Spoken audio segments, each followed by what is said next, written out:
And brush it this morning. Oh, it's live. Sorry. Hi, Sam. Welcome to Mentor with Grace. Hi, Grace. It's so great to be here. Thanks for having me. Okay, so to start with the show, I would love Yeah. to, first of all, I would love to say you literally have all my dream logo on here, like, Visa, American Express, Meta, like now Eventbrite. And like, maybe we could start with like, how did you, so what are some like core lessons that you've learned early on in your career that you kind of Yeah. took to become the CMO today? Yeah. So I feel like I've been really fortunate that I've been able to work for a lot of blue chip companies and blue chip brands. Mhm. And I think through that experience, I've gone to work with some of the brightest and best people that I think have become not only lifelong friends, but mentors and sponsors throughout the course of my career. I would say I really cut my teeth in marketing at American Express. I think it's a very unique company in that, well, it's been several years since I've been there. It's one of the most well run companies where there's a huge focus on leadership. Mhm. And, it's a very brand centric, customer centric, marketing centric organization. So, irrespective of whether you are in a quote unquote marketing role, people understand the importance of that function. Mhm. And I think the biggest lesson I learned at Amex is really around situational leadership, right? Like, how do you lead and how do you adapt based on the context and the audience and the people? And I thought that was a really important skill that really kind of helped me and shaped me as a leader moving forward. And then, interestingly, I went to Visa, and you would think, same category company, very similar. But, Visa, when I joined, was a network just, going through the motions of an IPO and becoming a public company. And I think one of many lessons at Visa is when you work for such a well-recognized global brand, and Amex is very well known as well, but Visa, just the sheer like network and the category leadership, you learn what it feels like to be at a company that is like number one and trying Mhm. to keep that position. And so your orientation to how you think about your customers and that drive to continue to be on top is just an interesting cultural experience. And I think Visa was a very highly matrixed and siloed organization, and so I think one of many lessons I learned was like, how do you navigate across the functional stack? How do you understand where the functional skill sets sit and what is their point of view and how do you align on your objectives and how do you like move forward like your agenda. And so I felt like navigating through that very complex matrix environment really served me well as I continue to grow in my career and move on. I would say Meta for me, and I still call it Facebook because I joined when Facebook was probably one of the most rewarding and one of the hardest roles I have ever had. Mhm. It is a company at the time that I joined where you felt like you were on a rocket ship, Mhm. right? The growth was immense. The types of problems and opportunities we were facing were very expansive. And I think one of the lessons I learned there was really around grit, right? And agility, right? The Mhm. business just moved so fast. We pivoted so fast based on the opportunities and the changing landscape, in tech. And I think you learn to really move and adapt and pivot and have a lot of grit in terms of um, like how you continue to lead in the context of incredible growth, right? Like there's just so Mhm. much growth. I don't know if there's that many companies that go through that immense kind of like curve. And so you just get to touch and do a lot of different things that I Mhm. think,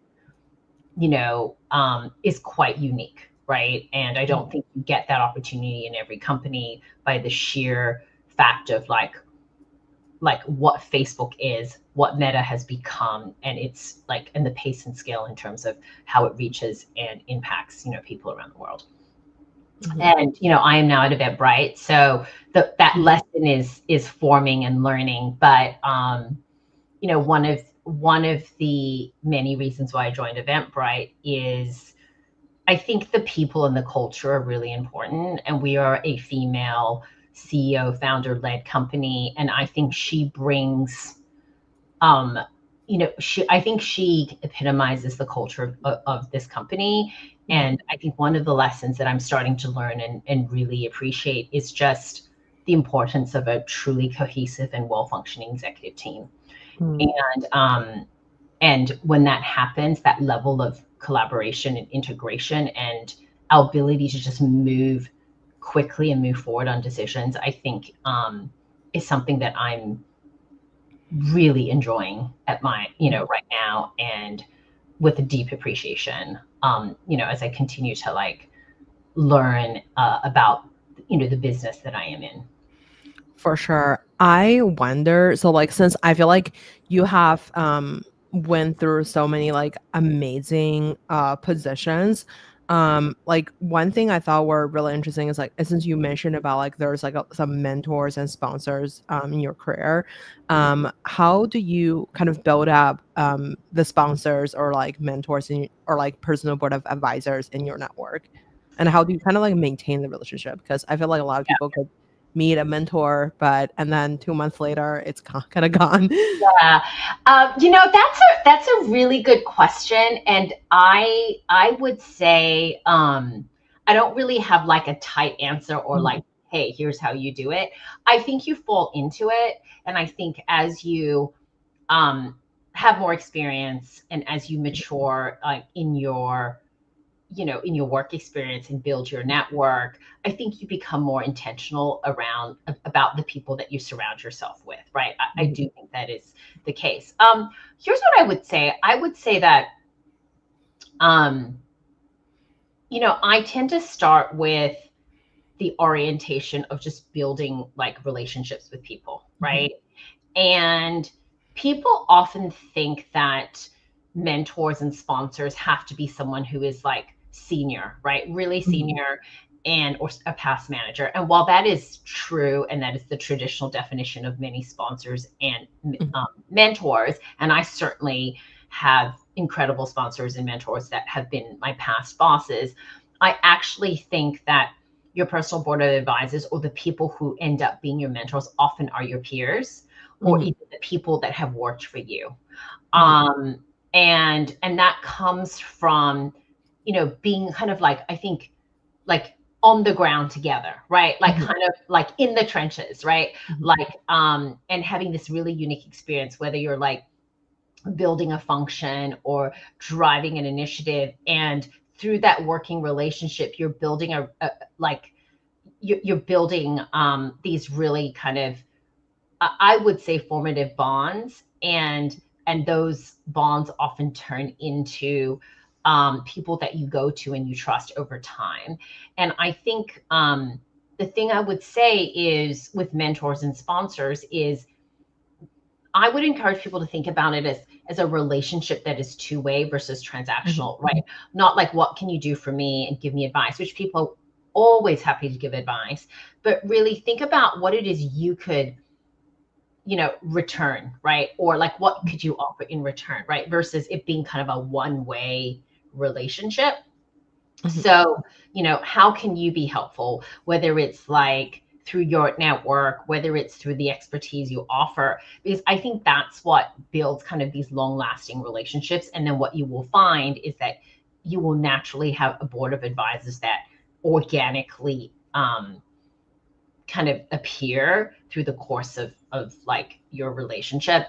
And I think just as it feels awkward to find a mentor and sponsor, it may feel just as awkward for the person on the receiving end as well, right? So part of it is just getting to know people. I think having a really open and honest conversation around, I really admire what you've done. I would love to get your advice, and kind of just, build that relationship like you would any other relationship versus like it's a transaction, right?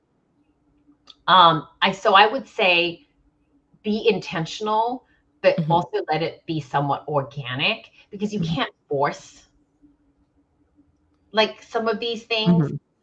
They just happen naturally. For sure. I feel like I really like what you said about like, some of the mentors are like kind of your peers or even people who have like kind of worked for you, right? Yeah. So it not necessarily have to be like the people who are like super senior and like people that are 50 levels above you, Yeah. basically. Yeah. Um, Yeah. I wonder, so like since I feel like it's every CMO, like we had like a few CMO on the show, and like everybody have like a unique unfair advantage or something that they really lean towards to, whether it's like people skill or like finance or like whatever, like or like product or like growth driven.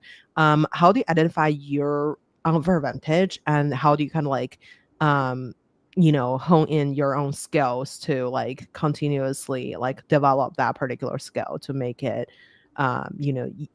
unique and working for you? Yeah. That's a really great question, and you would think I have a canned answer.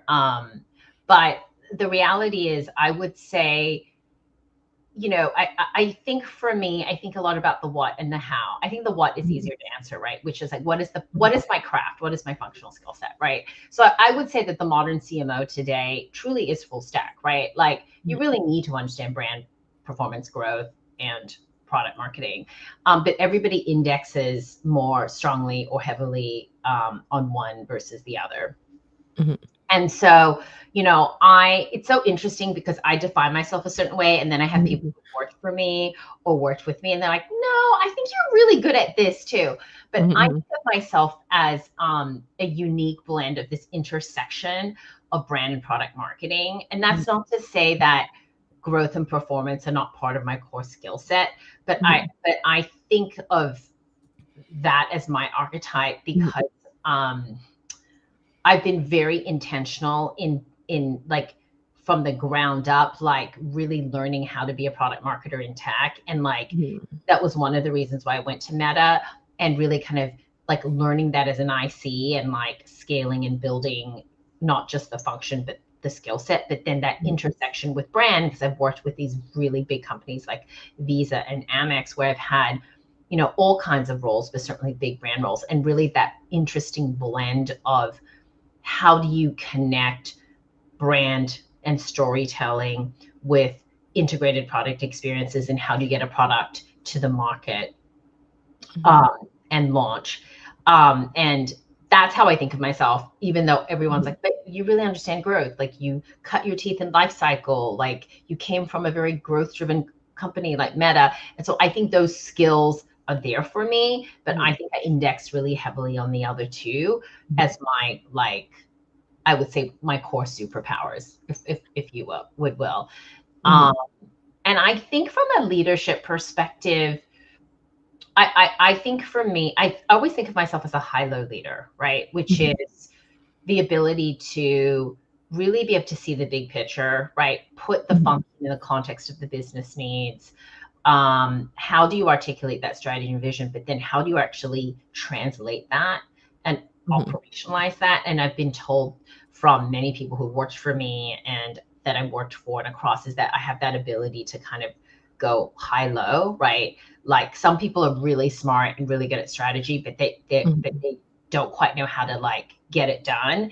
Mhm. Um, and or some people are really great at execution, but cannot articulate like to what end. And so I think my strength is that high lowness, and I think I spend a lot of time making sure I continue to hone that, right? Which is as I get more senior, still being like in the work so that I understand how the pieces all fit together or how the Mhm. world is changing, right, in this changing Mhm. landscape, but always with a very business first mindset around, well, what is the marketing craft and what are the set of levers I have that not just drive the marketing initiative itself, but how does that actually drive growth for the business, or how does that drive the trajectory of the business? So it's kind of Mhm. that balance. So I would say that's how I would describe myself. Totally. I like you use the word high low just because I feel like there's so many things that are like, from the strategic perspective, you should do XYZ. And then there's like the execution part, can we actually get this done? Like, can we Yeah. should we do like a billboard versus like a, whatever. Yeah. So nowadays, like I just think about like the billboards making a comeback. I'm sorry, this is such a random thought. But I wonder, so like how do you do that basically? So like I guess like there's like multiple layer of the questions, right? Like there's like the big company and then there's like the startup slash like, unicorn company like Eventbrite. So like the big company, you have to pick the project that kind of like matters, you don't want to work for the stuff that are like kind of I don't think everything you have to work for you're the CMO there, but like I'm just saying like, as a marketing leader, like what kind of project do you pick to kind of like get your name on the map and then like actually being recognized or like actually making people feel like you are making a progress in a certain direction. And on the other hand, as a CMO of of Eventbrite, so like there's like you are running everything, so like how do you kind of like measure if your time is like spending on the right things? Yeah. Wow. That's a big question. So I will try to answer that. So I think, how do I decide what projects to work on? How do I make sure that my impact is understood? Um, I think that answer changes based off of where you are in your career and the stage of your career, to be honest, and when you move from being, let's see, an IC to a manager Mhm. to a senior leader and then to, let's say, a CMO of like an entire function. Um, and I think it goes back to like what you're optimizing for. And while, many of us, when we start our career, we don't necessarily know exactly where we're going. I would say that early on in my career, I just really cared about learning, right? And Mhm. not, that's not to say that I don't care about learning now. In fact, I think it's the most important thing for all of us. It's continuous. But Mhm. you're just trying to build experience, right? And so I do think, like, I have always like gone into a job with really an open mindedness around, I'm up for anything. I'm up to learn it, to learn everything. And I think the more you are able to be open to different opportunities and possibilities, the more you will be able to like kind of grow your book of business and have perspective on how the pieces kind of like connect together, right? Mhm. And I think that when you do that, you are able to more articulately connect the dots, understand where your priorities sit within the larger business context, and you are then able to be more proactive, anticipate needs. And I think when you are able to do that, your teams and your managers are like, oh, wow, this person like really knows what they're doing, but it's not just like, Mhm. you know, like the task at hand, but they're able to put it into context, right? Mhm. And so I always encourage people who are early in their career to like work for different people, have different like experiences. You can understand different leadership styles. You can understand the business. And while early in our career, all we care about is like, I want to get promoted, I want to get promoted, and that's super valid. I think when you build the skill set and the experiences, some of that promotion just happens organically because you are now in a position where you actually have that experience and that perspective to actually Mhm. take on those roles, right? And Mhm. I think how do you make your impact known? Well, I mean, I think you need to advocate for yourself, right? Like you Mhm. need to like articulate to your managers and your peers around what are some of the development opportunities you care about? What do they Mhm. see are your opportunities? So I mean, no one can read your mind, right? And we are like all stewards of our own brand, right? And Mhm. so you're building your brand. What is that brand?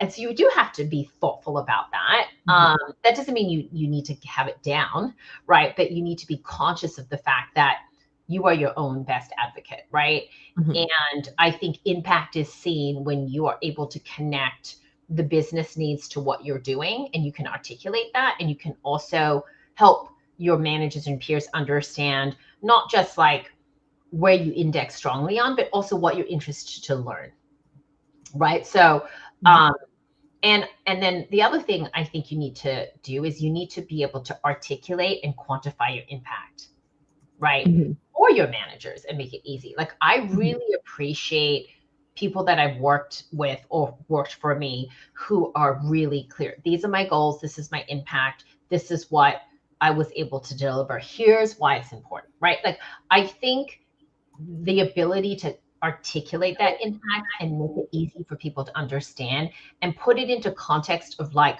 why it matters to the business, why it Mhm. matters to them is really an important, like, I think skill that we all need to have, right? Mhm. Otherwise, like no one can read your mind, right? Mhm. And there are all different kinds of managers. There are managers who are really invested in their people, which I hope that is the norm, who understand what they're doing. And then there are managers who don't, because for whatever reason, maybe they have too many things going on and they don't have time to like dig into the details. Whatever the reason, like I do think you have to advocate for yourself, in terms of the impact. I think as you grow in your career and how do you decide where to spend your time, I think moving from an IC to a manager and having a wider scope, you are spending your time on ensuring that all of the pieces work together to drive the overall marketing and business strategy,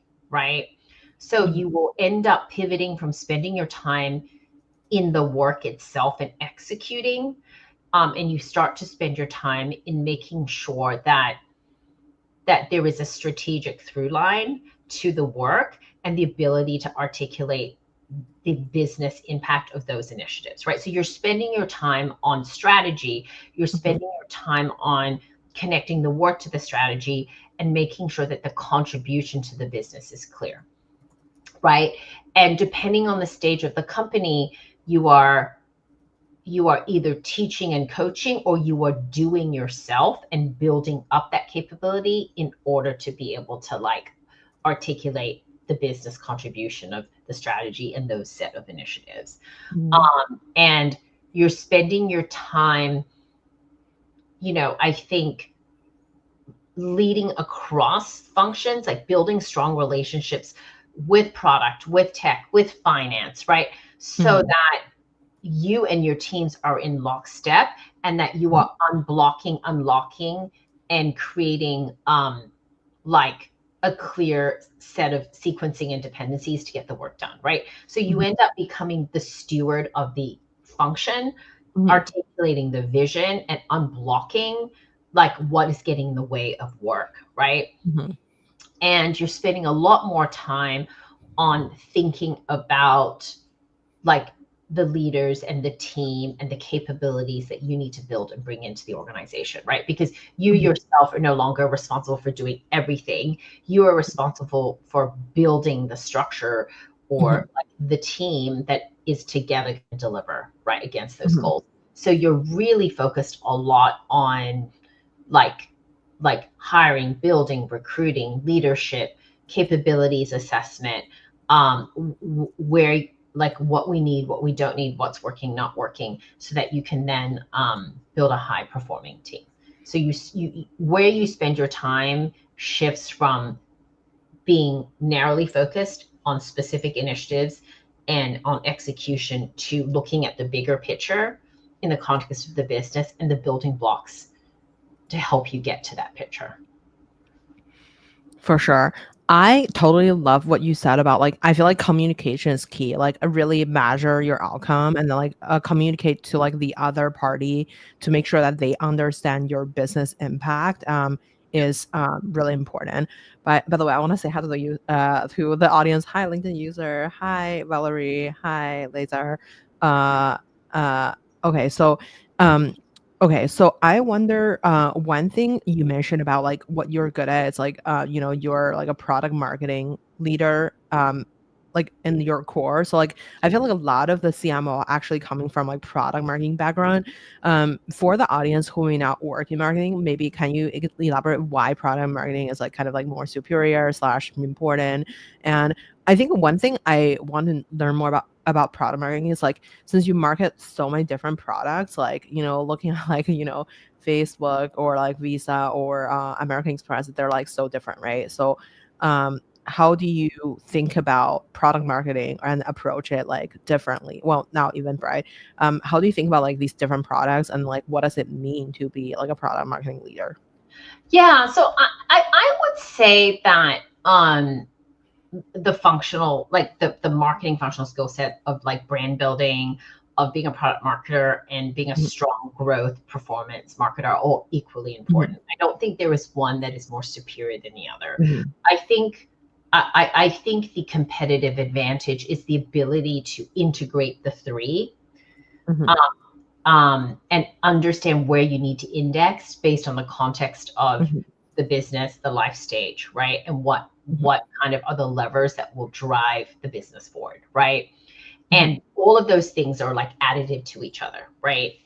I think that product marketing is a really important foundational skill set to have, because at the end of the day, your ability to understand like what is happening in the category and in the landscape, and mhm, what the customer consumer need set is really instrumental to making sure that you're building a set of products and services that mhm, meet consumer needs or unmet needs, right? mhm, And so so that's a really big part of being a really strong product marketer. And I think within tech, certainly, you know, we often call it inbound, right? Like, how do you understand the context in which this product or service or feature should or could exist, right? And then how do you bring it into the world, right? Like, how do you drive a thoughtful go to market? What is that launch moment? What are the components?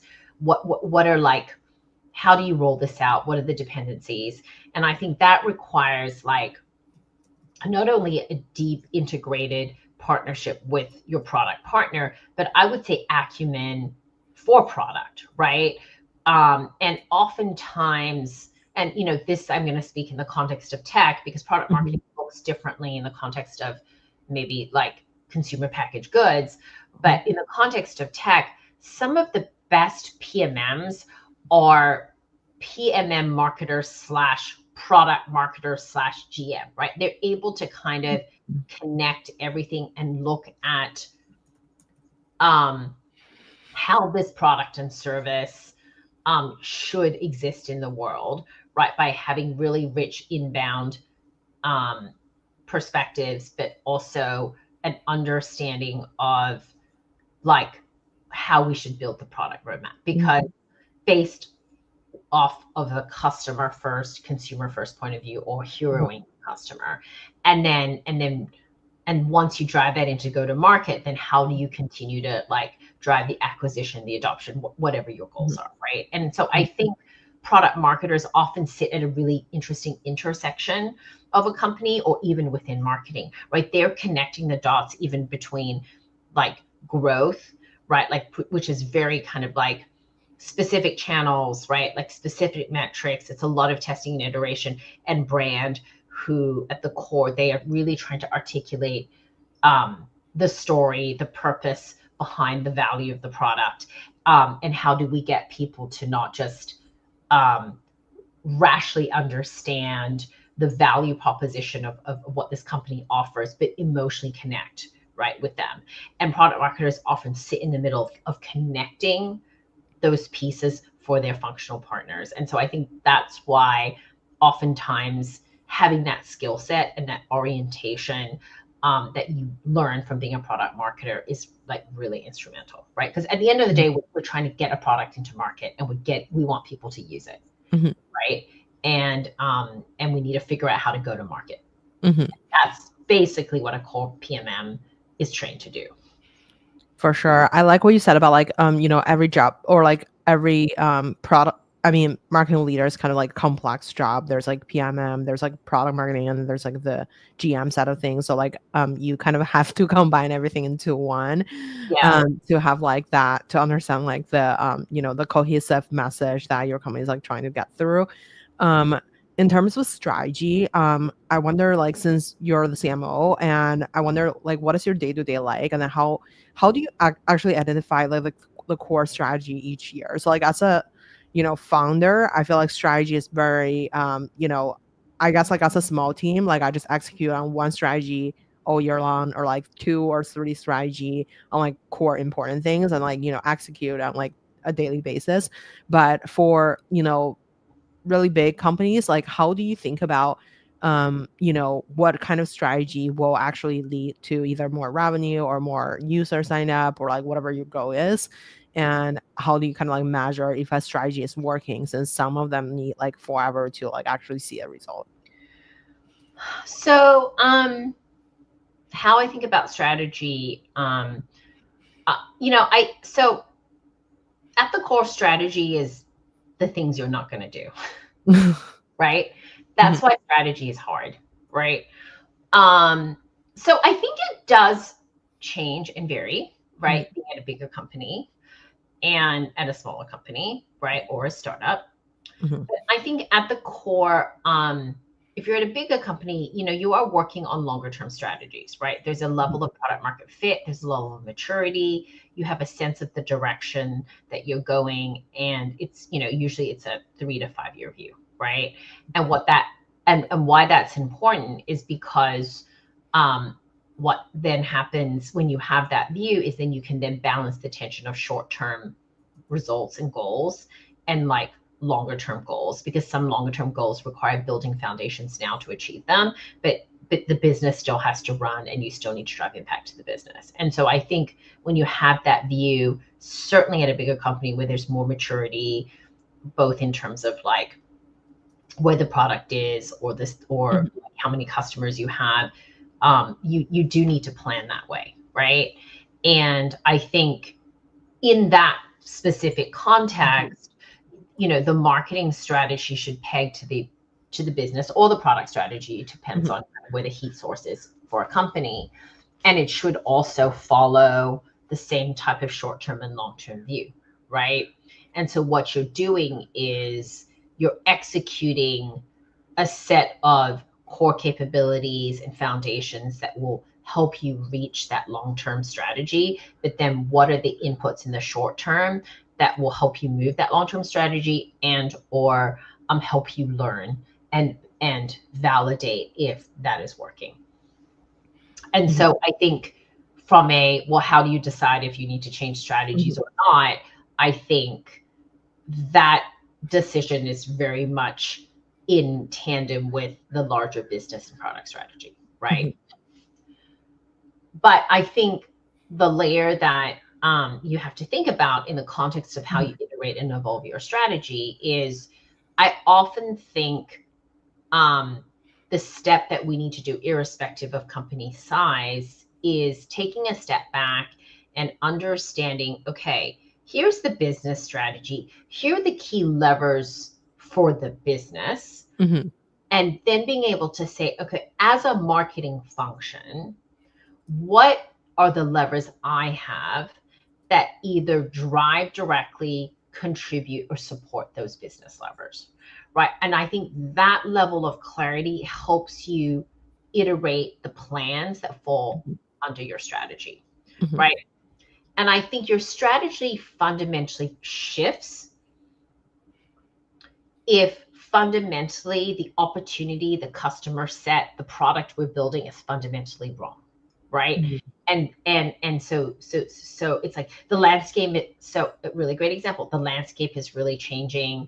Consumers expect different sets of products and services. We're losing this younger segment. We really need to pivot our strategy, right? And so that's kind of like how I think about it. I think in a smaller company, and I've certainly worked with startups and advised with smaller companies, they don't really have the luxury of building a long-term strategy because they're still trying to validate if they have product market fit. It tends to, right? So at most there's a 1 year vision, and then you're looking at it by the quarter and by the half, right? Which is, we have a set of hypotheses that we believe that this service that we're building consumers want. And you're validating product market fit, right? And so you are actually iterating on your strategy to prove out your strategy, right?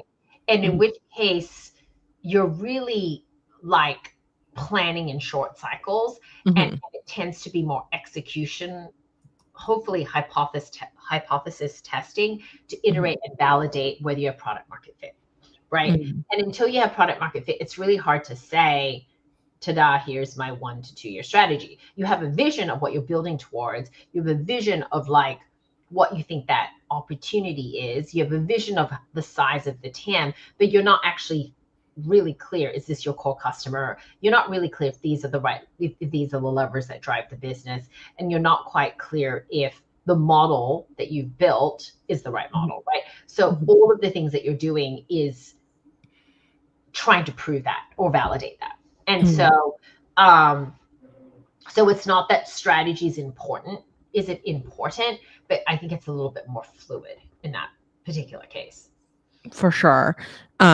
So I want to switch gear a little bit because I feel like, we chat about like the company strategies, but from like a personal level. So I think like one of our audience actually messaged me just now, and they asked, I'm sorry, like it's literally like because we're streaming into 6 different platforms. So like there's like people coming from Instagram or like stuff like that. So they asked basically as a at this stage of your career, how do you like network to land a role? Just because like maybe they're like senior, let's say they're director somewhere. That's what I assume. Let's say they're like director somewhere, but like they want to be, let's call it like CMO of startup, or have a career transition. But at that stage, you probably don't need a resume. This is like all made up in my head based off this question. But assuming like, you probably don't need like a resume since you're already super senior, like how do you kind of like do job transitions at like later stage in your career? So I think yes, I think later in your career and as you get more senior, you're not necessarily looking at job posts and like applying for it, right? Oftentimes those senior roles are not even posted publicly, right? How do I make that transition?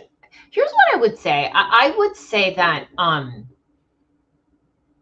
if you think about networking not as a means to my next job, if you think about networking as a means for me to enrich my community, where I can learn and meet different people who come from different disciplines, who can help me grow, help me be inspired. I think that orientation of like investing in network building in that way will actually pay dividends for you. In that, we kind of started this conversation around like, how do you make it more relationship based versus transactional, right? Like, yeah, it's totally fine to network for the next job. We all do it. But I think if you depressurize it to just be like, I'm just going to put myself out there. I'm going to go to conferences and panels. I'm going to tell my boss that I want to be part of blah, blah, blah community because of my development. And I want to build those relationships and put myself out there. You will naturally start to build your network, right? That's one. The second is, and this is more tactical, is, oftentimes when you're in a job, right, you have recruiters like reach out to you and you're like either really happy, you're like busy, you don't have the bandwidth, you don't take the call, right? And what I would encourage people to do is actually the time when you don't need a job is the time when you need to network. So when recruiters reach out, you should build those relationships, right? And then there are all kinds of recruiters. The recruiters who also want to build a relationship with you, and recruiters where it's really transactional. If you're not interested, they're kind of like not interested in like having a relationship with you, which is fine. But I do think if you start to build like your own, like there's your network like of peers and colleagues and managers, but there's also just, there's a bunch of recruiters out there. You should build that network, right? Some of them are going to be really great and helpful, and some of them maybe not, but you should take the call. Like always take the call, right? Even if the job isn't for you, what you want to do is you want to get your name out there, you want to build a relationship. And oftentimes, I will offer to help a recruiter, right? Because of my network. I was like, well, I was like, well, I'm happy to help you if you have other roles that you're trying to fill. So I do think doing that and building that network, I think really helps you kind of transition from job to job, because they tend to be like usually organic or referrals. And then I think when you're actually in the job market, as in I'm looking for the next thing, right? Mm-hmm. Then you should be very like vocal about it, right? Like you should, we all have people who we're close to. We have people that we know by association. We have people who are happy to introduce us to other people. And so there is like intentionality in that, which is you reach out to your network and you're like, I'm looking for the next thing. Here's what I'm interested in. Or I'm really interested in learning about this company. Do you know anyone at this company? Right. That's kind of how it works. Right. And you start to have those conversations and you kind of put it out there. Right. But you are intentional and you should be vocal about it. But I think when you are, I think you should be like, I wouldn't say buttoned up, because that kind of puts a lot of pressure on it. It has to be perfect. I think you have to be thoughtful about who you're talking to and how you're utilizing someone's time. And also, like, what is it that you're asking of them, right? Because people, for the most part, really want to help you, right? But you have to be like, hey, Sam, I want to do this job. I need some advice from you. Do you have people who I could talk to? That's one approach. The other is it's a recruiter, you're like, hey, love to catch up. I'm looking for the next thing. Here's what I've done. I'm looking for this role, this type of role, right? Like the more you can articulate, like when you put it out there and the clearer it is, the more people are willing to help you, right? So there are people who reach out to me maybe a year ago or 2 years ago or 6 months ago.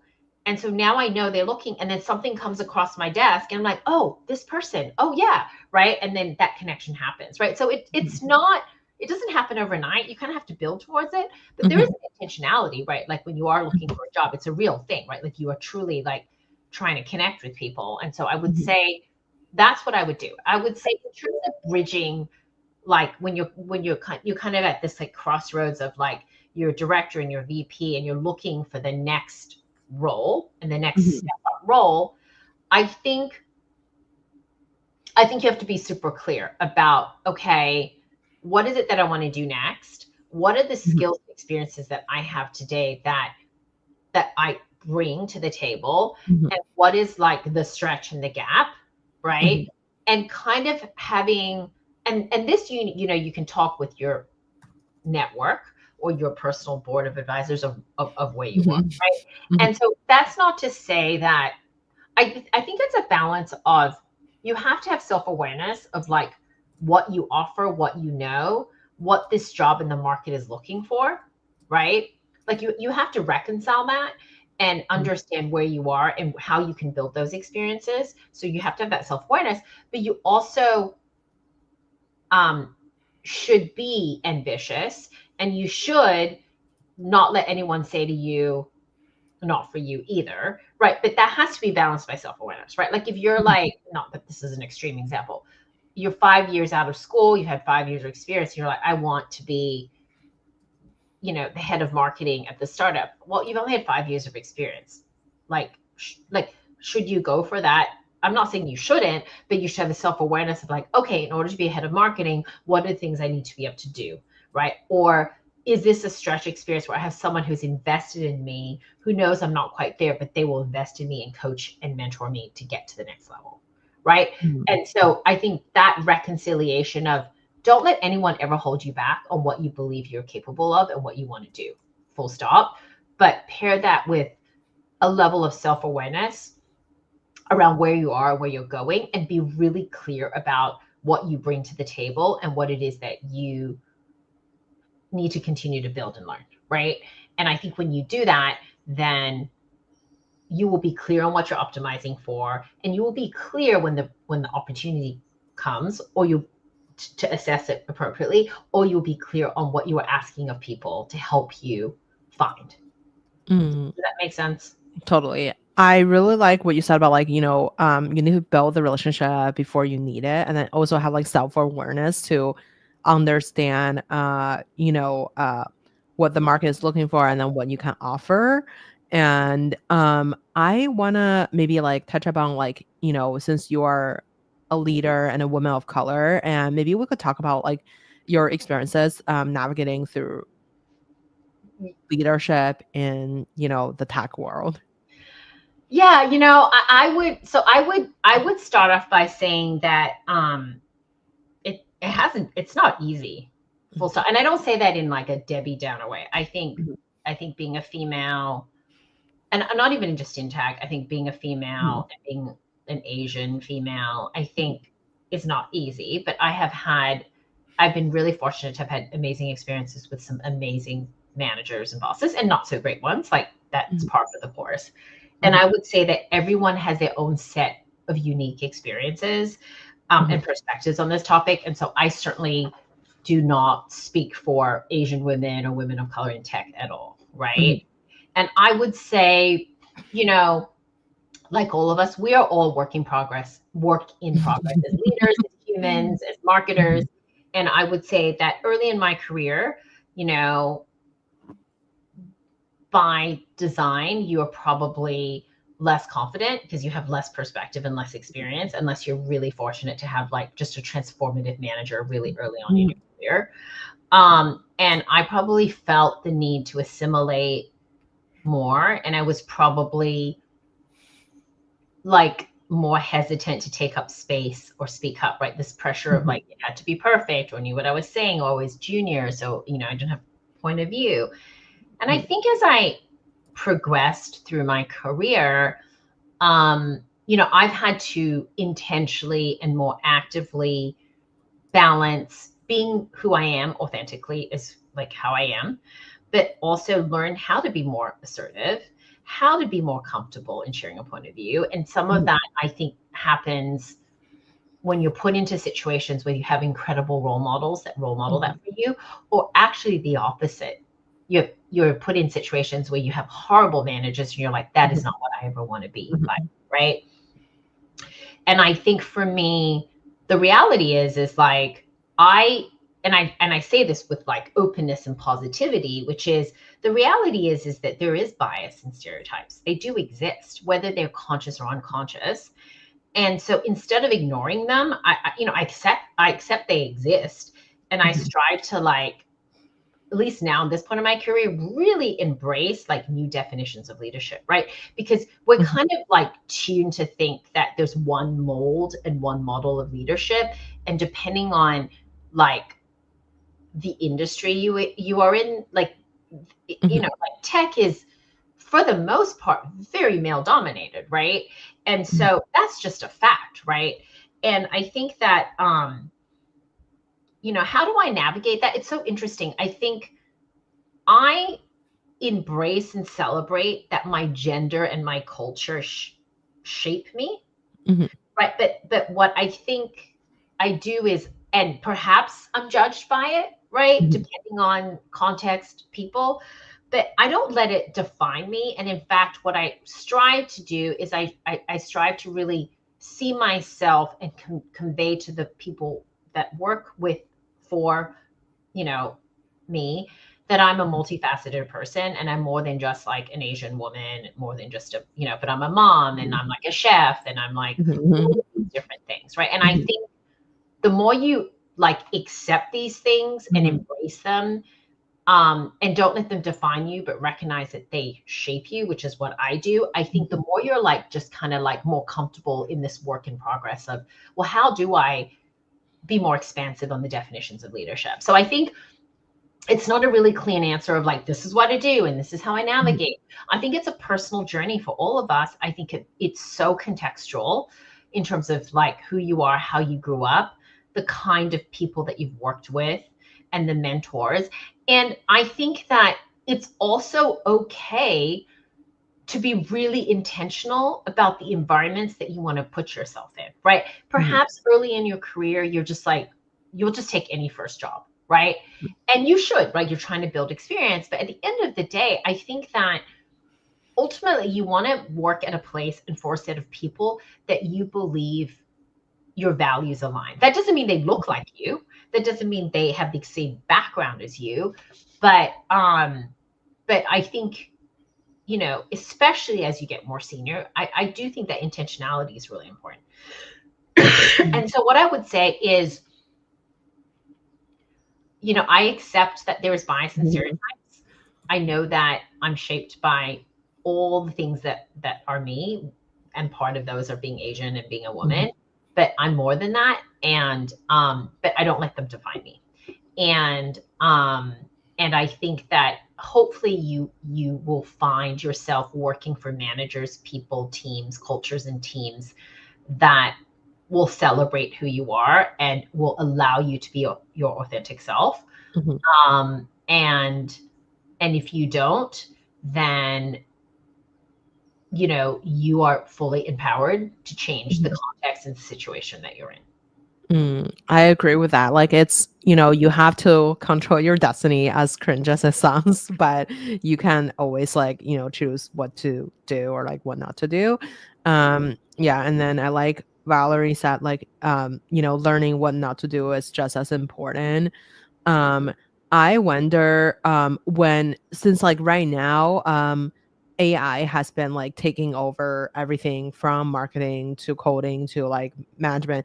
Like, how do you think about the role of a CMO? Like, since right now there's a lot of tool that could actually help accelerate the, you know, speed Yeah. of people producing things. Yeah. I mean, so I think, you know, the role of the evolving CMO is, you know, I think it's a forming brief for me. My brief changes like with each day and with each month is, and I think, you know, this is really kind of this is kind of like the narrative in general now, which is, you know, CMOs have bigger, like a more like a more expansive role these days, or at least that's the expectation to be successful, right? And I think CMOs, at the end of the day, are business leaders first. They really people look to them to really drive growth for the company and be a key contributor to the business.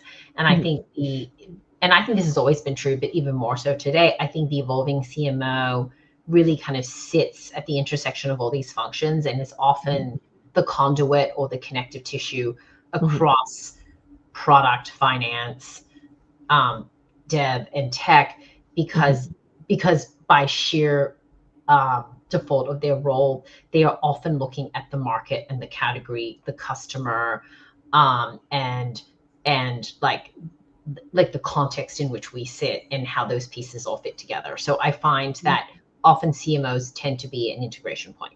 So that's kind of like at the broad swath. I think specific to AI, I think AI is fundamentally rapidly changing how we work and how roles will evolve. And to be honest, I don't think we really know what that will look like, but we certainly, there's a lot of literature and commentary on what that looks like.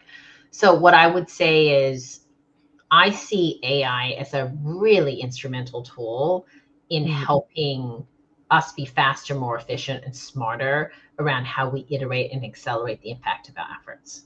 I don't think it's like AI is going to replace the role of a marketer, but I think what will happen is how we market will change, and what are the skill sets we need to index on will change, right? And but if I think about the ability to help be additive and foster like content development, creative thinking, and the tools to kind of help us accelerate that, I think is really fascinating, like that rapid feedback loop in terms of like how we can look at our data and insights and what they mean to us. Like I think AI just like accelerates all of that for us.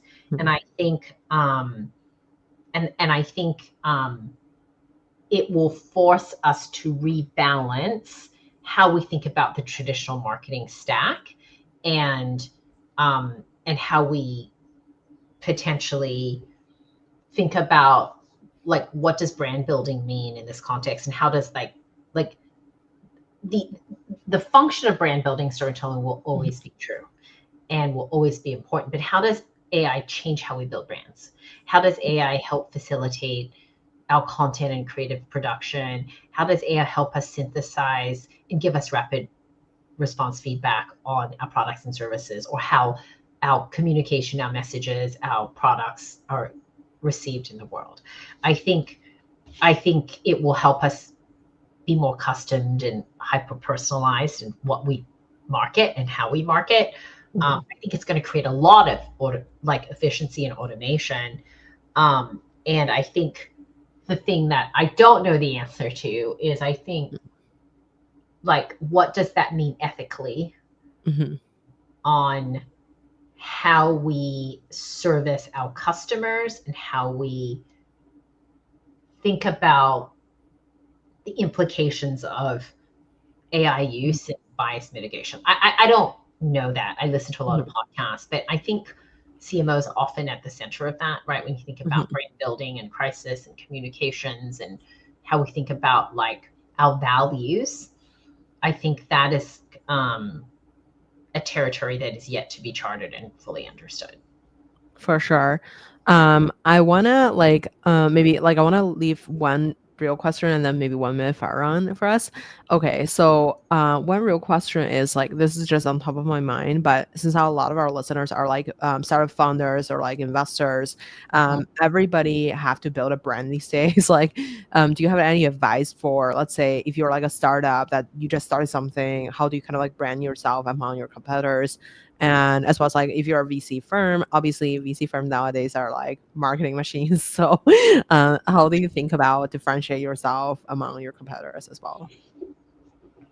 I don't know if I can answer it in one quick sentence, because the craft and the art of... Oh, this is not the fire room. This is the real question. Sorry. Yeah. So I think that I think the art and the journey of truly building a compelling brand story, and that's a real craft. So here's what I would say. I would say that the best brands come from two things, right? A clear vision and purpose of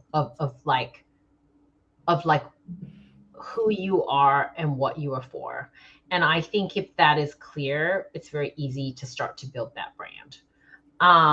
And the other thing I would say is, it's deeply rooted in the insights of the core customers you serve or you hope to serve, right? So that intersection of like what you stand for and what you're important, why you're important, which can often be translated into vision or mission, is really critical.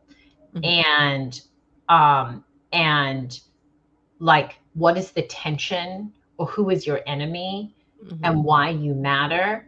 I think answering those questions that are informed by the first of like why you matter or why do you exist, with like the insight of like what's happening in the category or with your core customer, I think will help you develop a compelling story, right? So I have a really simple framework of like why do you exist in the world, right? Like, what do you do, right?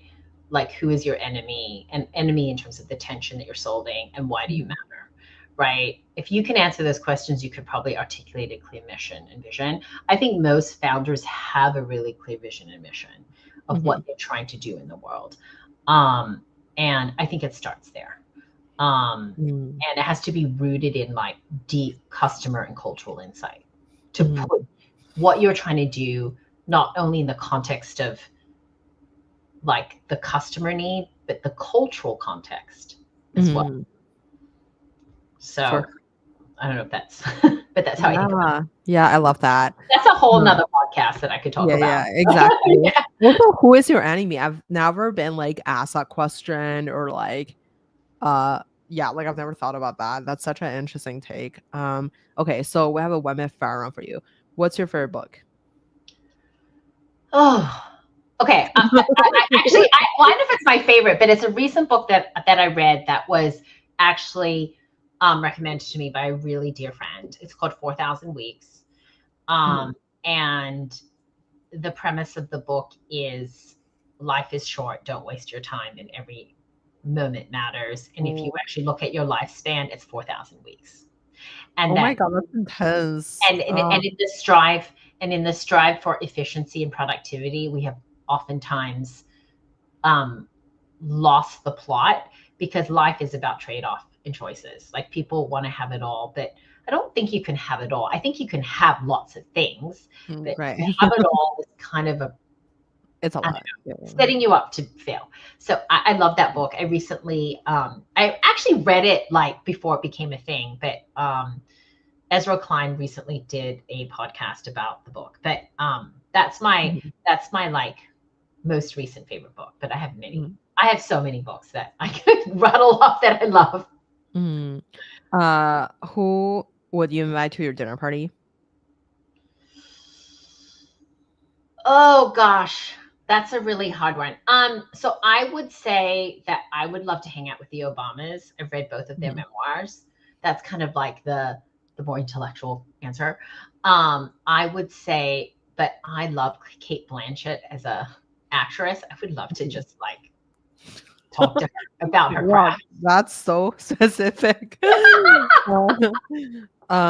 Who made the biggest impact in your career? I don't think it's one person. I think it's several. Mm. Um, I um, I had a female VP that I worked for early in my career at Amex who helped me find my voice. Mhm. And I recently had two amazing um, bosses, um, at my time at Facebook, who none of them are there, and they just like, people who give you space and see you and give you air to just, I don't know, like learn, excel, fail. Like I feel like I've been really fortunate. Learning self fail. I like that. So I feel like it's not one person, but a series of people. Um, but I think most importantly, um, I have had the privilege of having some amazing people work for me. And I have learned and grown so much from my teams. Mm. And many of them are still in my like orbit. And they've just made me a better leader and marketer in so many ways. So Mm.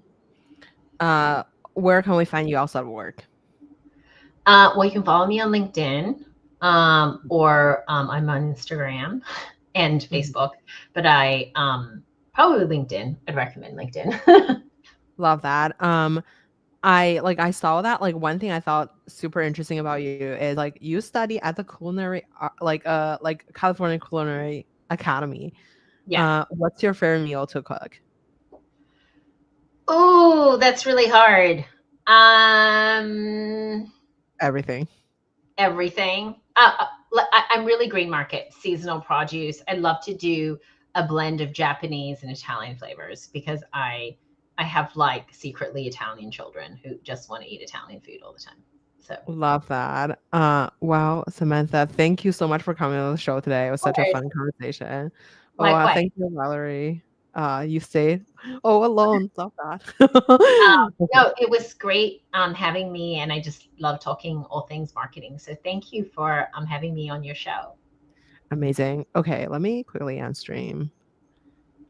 It's ending.